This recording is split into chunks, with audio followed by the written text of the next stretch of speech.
Hey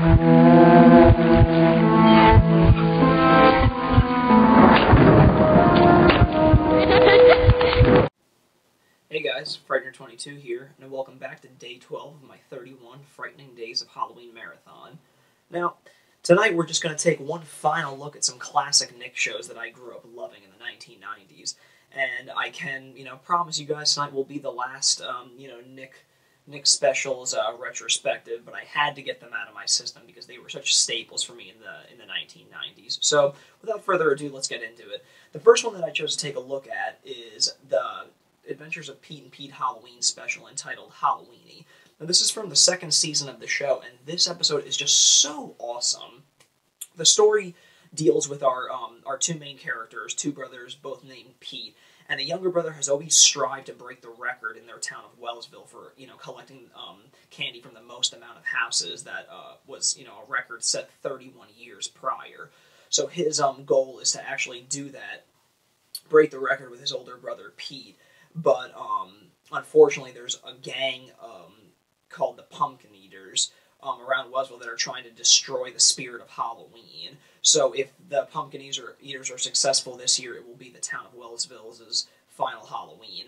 So, Big Pete is actually adamant, kind of against the idea of going out with his brother, mainly because he doesn't want to be considered a Halloweenie in the town and be caught by this gang of Pumpkin Eaters and be ridiculed for the rest of his life. But when, little Pete's friend Nona backs out at the last minute, Big Pete swoops in, being loyal to his younger brother to try and crack the record. Now, this episode I always really, really dug because, growing up watching Pete and Pete, I was always a huge fan of the show. And just this Halloween special was always really special to me because I think that this episode in particular really captures that really great spirit of, Halloween in the suburbs specifically. It really gets that, the real leaves falling, the colors, the dampness, the wind, and just, really cool, houses decorated and, actual neighborhood kids doing trick-or-treating. Like, you really get that sense that, like, if you never had experience what a suburban Halloween is, look no further than, this Halloweenie episode, because it's really, really great. As always with any Pete and Pete episode, it's funny, and it's weird, and it's beautiful. Like, those are the three components that really made this show what it really was. So, I mean, a really great, great scene is when Big Pete is actually trying to avoid, the Pumpkin Eaters by, dodging them and holing up in the local haunted house that's closed for the night. But he actually gets caught by the Pumpkin Eaters. The leader of the Pumpkin Eaters, who is played by Mike Gomez, if I'm not mistaken, who many of you guys might actually remember pretty recently from Sin City. And he's the leader of the Pumpkin Eaters, and he tries to get Big Pete to join their gang. But, Big Pete, at the last minute, smashes the pumpkin against his face, and a brawl kind of ensues until the local crossing guard and, little Pete come to save the day from him. It's just a cool scene in that haunted house of, really cheap, gimmicky decorations and, candy flying everywhere. It's a really cool, really great vibe going on in that scene. Now, as I said, this is actually from the second season of the show, and before Nick had canceled their whole Nick Rewind collection, they did manage to get the first two seasons of Pete and Pete out on DVD. Unfortunately, the third season was, never released due to the cancellation of that lineup. But, see, that episode is found on the Season 2 DVD set, and interestingly enough, there's actually a commentary track on the Halloweenie episode given by the two creators, and Michael Morona and Danny Tamborelli, who played Big and Little Pete. And I've actually listened to that commentary, and it's really great. For a 22-minute episode, these guys really, really love that episode wholeheartedly, and, really have a lot to say on that commentary track. So it's definitely, a worthy commentary to check out, to hear some cool stuff. And the fun thing that was with Pete and Pete is that it was actually filmed mainly in Central Jersey. By the third season, they were actually filming in my town. I remember specifically the Valentine's Day episode was filmed at my local pool, and I went there to meet Ellen, the Ellen character, and Danny Tamborelli before he left, so they were really cool. We hung out on set. A bunch of kids, like, on their time off, they hung out with local fans and signed autographs, so that was always really cool to know that they were filming in and around the Central Jersey. And what you learn in the commentary track is that the town that they filmed in the Halloween episode actually kicked them out from ever filming there again because they trashed the town that badly. So great episode. Definitely check it out, guys. Now moving on to another cult classic Nickelodeon show, Are You Afraid of the Dark? I chose an episode that isn't exactly Halloween themed. I just thought that the whole concept and spirit of what Are You Afraid of the Dark represented was enough for me to kind of be a little lenient. So I decided that I would just pick one of my favorite episodes to review.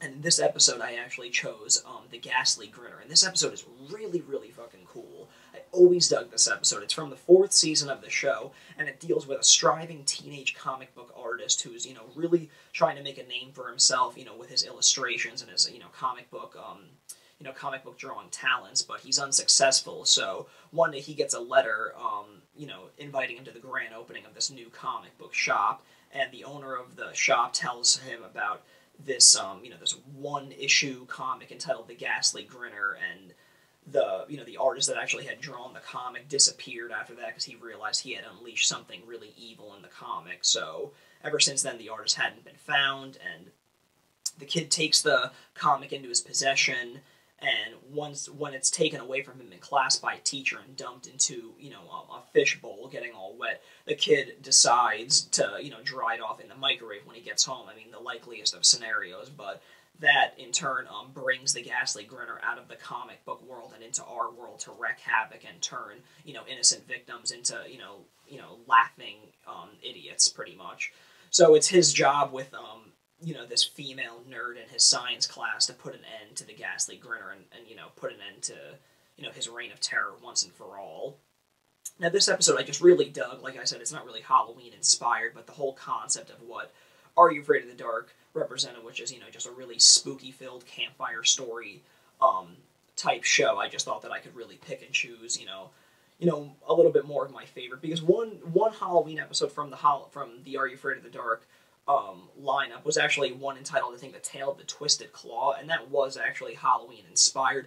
But that was, I like that episode, but it certainly isn't one of my favorites, not one that I would care to talk enough about in this marathon, so that's why I had to pick the Ghastly Grinner, because I just really, really loved that episode. I mean, the kid in it, the striving teenage comic artist, is actually, many of you guys would remember him, he actually was in Billy Madison. He is actually one of the two teenage kids that Adam Sandler's character befriends once he reaches high school. So he's actually the kid in this, and he plays, he's a cool kid. It's just, I was really just always drawn into this episode mainly because of, like, the whole concept and the whole, set design of him walking into comic shops and his room being, dolled up with, like, comic book illustrations of, like, comic book characters I loved, and just like, in some of the scenes when he's in the comic book shop, it's just really visually cool to look at, the background of all these horror comics and Batman and Superman comics. Like, it was just a cool, really cool spirit and vibe going on in the episode, and the Ghastly Grinner character is just really, really nuts in this. And he's, for a kid's show on Nickelodeon, this is actually, his portrayal of this, villainous Ghastly Grinner character is actually pretty creepy. I mean, I definitely recall watching this episode when it debuted on Snick, if any of you guys remember that. I remember when it debuted on Snick, when it was, a brand new episode. It actually freaked me out. I mean, the clown character is actually pretty crazy and can actually, get a few scares out of you, back then. I mean, now I just love this episode for all the good memories it's, has brought back. So, it's definitely something worthy. I mean, Are You Afraid of the Dark? You can never go wrong with busting out those episodes, especially around the Halloween season. But, if I had to pick and choose, I definitely recommend checking out the Ghastly Grinner on Season 4. So, as always, guys, thanks again for tuning in to my 31 Frightening Days of Halloween Marathon. As I had stated, the only possible hint that I'll give you guys is that this will be the final night of, classic Nick show reviews, but I just had to get this out of my system because I really just grew up and loved these things. They were staples during my childhood, and I really hope you guys enjoyed tuning in to the past 3 days of, the Nickelodeon Halloween specials. So, as I said before, thanks again for tuning in, and definitely check out tomorrow for yet another review. Thanks again for checking out the 31 Frightening Days of Halloween Marathon, and I'll see you guys tomorrow. This is Frightener22.